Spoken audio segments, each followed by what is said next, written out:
ನಮಸ್ಕಾರ ಪ್ರಜೆಗಳೇ. After A long time ನನಗೆ get ready with me ಮಾಡಬೇಕು ಅನ್ನಿಸ್ತು, ಅದಕ್ಕೆ ಮಾಡ್ತಿದ್ದೀನಿ. ನಾನು ಇವತ್ತು ಆಫೀಸ್ಗೆ ರೆಡಿ ಆಗ್ತಾ ಇದ್ದೀನಿ. ನನ್ನ ಹತ್ರ ಇರೋ ಈ ಬ್ಲೂ ಜೀನ್ಸ್ನ ಹಾಕ್ಕೊತಾ ಇದ್ದೀನಿ. ಅದ್ರ ಮೇಲ್ಗಡೆ ನಾನು ಈ black colour over size T ಶರ್ಟ್ನ ಹಾಕ್ಕೊತಾ ಇದ್ದೀನಿ. ನಂಬ್ತಿರೋ ಬಿಡ್ತಿರೋ ಈ ಟಿ ಶರ್ಟ್ ನನಗೆ ಓಮ್ ಕಲೆಕ್ಷನ್ಸಲ್ಲಿ ಜಸ್ಟ್ 50 ರೂಪೀಸ್ಗೆ ಸಿಕ್ಕಿದ್ದು. ಅದು ಹಂಗೆ ಬಿಟ್ಟು ಚೆನ್ನಾಗಿ ಕಾಣ್ತಿಲ್ಲ ಅಂತ ಅಂದ್ಬಿಟ್ಟು ಈ ಶರ್ಟ್ ಮಾಡ್ಕೊಂಡಿದ್ದೀನಿ. ಟಪಾಂತಿ ಅಂತ ಕೊಡ್ತಾ ಇದ್ದೀನಿ. ನಾನು ಇನ್ಸ್ಟಾಗ್ರಾಮಲ್ಲಿ ನಾನು ನೋಡಿದ್ದೀನಿ ಪ್ರಾಡಕ್ಟ್ಸ್ ಮೇಲೆ ಟಪಟಪ ಅಂತ ಓಡಿದ್ರೆ ಲ್ಯಾಕ್ ವ್ಯೂಸ್ ಹೋಗುತ್ತೆ. ಸೊ ನನಗೂ ಬರುತ್ತೆ ಅಂತ ಅಂದ್ಬಿಟ್ಟು ಇದರ ಟಪಟಪ ಅಂತ ಹೊಡಿತಾ ಇದ್ದೀನಿ.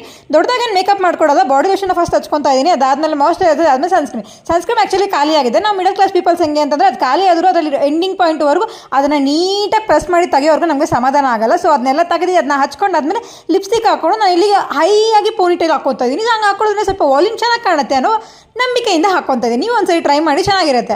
ಅದಾದಮೇಲೆ ನಾನು ಇಲ್ಲಿ ಈ ಇಯರಿಂಗ್ಸ್ನ ಹಾಕ್ಕೊತಾ ಇದ್ದೀನಿ. ಸ್ವಲ್ಪ ಭಾರ ಇದೆ, ಬಟ್ ಈ ಡ್ರೆಸ್ಗೆ ಮ್ಯಾಚ್ ಆಗುತ್ತೆ ಅನ್ನೋ ರೀಸನ್ಗೆ ಇಯರಿಂಗ್ಸ್ನ ಹಾಕ್ಕೊತಾ ಇದ್ದೀನಿ. ನನ್ನ ಹತ್ರ ಇರೋದು ಒಂದೇ ವಾಚು. ಈ ವಾಚ್ನ ಏರಿಸ್ಕೊಂಡ್ಬಿಟ್ಟೆ. ಅದಾದಮೇಲೆ ನಮಗೆ ಮನೆ ಒಳಗಡೆ ಚಪ್ಪಲಿ ಅಲೋ ಇಲ್ಲ, ಅದಕ್ಕೆ ಈ ಬ್ಯಾಗ್ ಹಾಕ್ಕೊಂಡು ಮನೆಯಿಂದ ಆಚೆ ಹೋಗಿ ಚಪ್ಪಲಿ ಹಾಕ್ಕೊತೀನಿ. ಅಷ್ಟೇ ಈ ವಿಡಿಯೋ. ಬಾಯ್ ಬಾಯ್.